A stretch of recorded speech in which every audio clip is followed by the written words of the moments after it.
Halo semuanya, di sini kita akan membahas praktikum fisika materi tentang tekanan hidrostatis.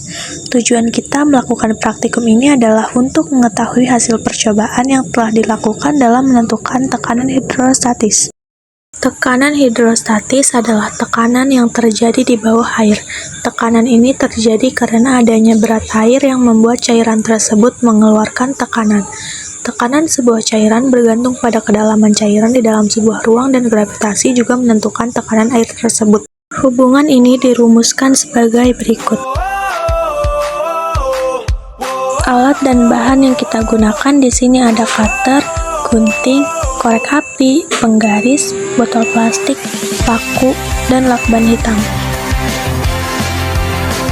Oke, sekarang kita masuk ke langkah-langkah praktikum. Pertama, kita beri tanda pada botol untuk melubangi 3 titik yang sudah diukur. Jarak antara lubang 1 dan 2 yaitu 2,8 cm dan bagian lubang ketiga yaitu 2,5 cm. Langkah kedua, panaskan paku menggunakan korek api. Lalu, lubangi botol yang sudah diberi tanda menggunakan paku yang sudah dipanaskan. Langkah ketiga yaitu tutup setiap lubang dengan rata menggunakan lakban hitam. Langkah keempat, isi air pada botol tersebut dan pastikan lakban sudah tertutup dengan rapat sehingga tidak ada celah yang bisa membuat air keluar. Langkah yang kelima, siapkan penggaris, lalu buka satu persatu lakban dimulai dari lubang 1 sampai lubang 3.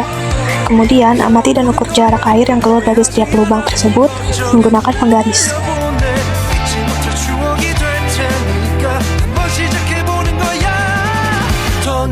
Selanjutnya, langkah-langkah percobaan kedua. Ini sama saja seperti langkah-langkah percobaan ke-1. Yang membedakannya itu hanya lakban dibuka secara bersamaan. Dari tabel tersebut dapat disimpulkan bahwa pancaran air semakin ke bawah maka akan semakin dalam, juga semakin kuat.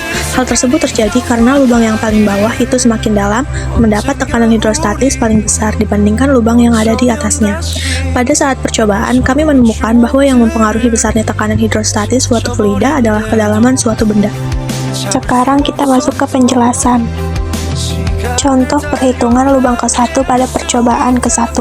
Diketahui P sama dengan 997 kg per meter kubik, G sama dengan 10 meter per second kuadrat, H sama dengan 0,15 cm per 0,15 meter. P sama dengan massa jenis air dikali gravitasi dikali kedalaman fluida. pH sama dengan massa jenis air 997 kg per meter kubik dikali gravitasi 10 meter per second kuadrat dikali kedalaman fluida 0,15 meter. pH sama dengan hasilnya 1495,5 Pascal. Kesimpulan pada praktikum kami adalah pancaran air pada lubang bawah akan semakin kuat karena mendapatkan tekanan hidrostatis paling besar dibandingkan lubang yang ada di atasnya. Lalu tekanan hidrostatis bergantung pada kedalaman massa jenis air dan percepatan gravitasi, tetapi tidak dipengaruhi oleh bentuk wadah.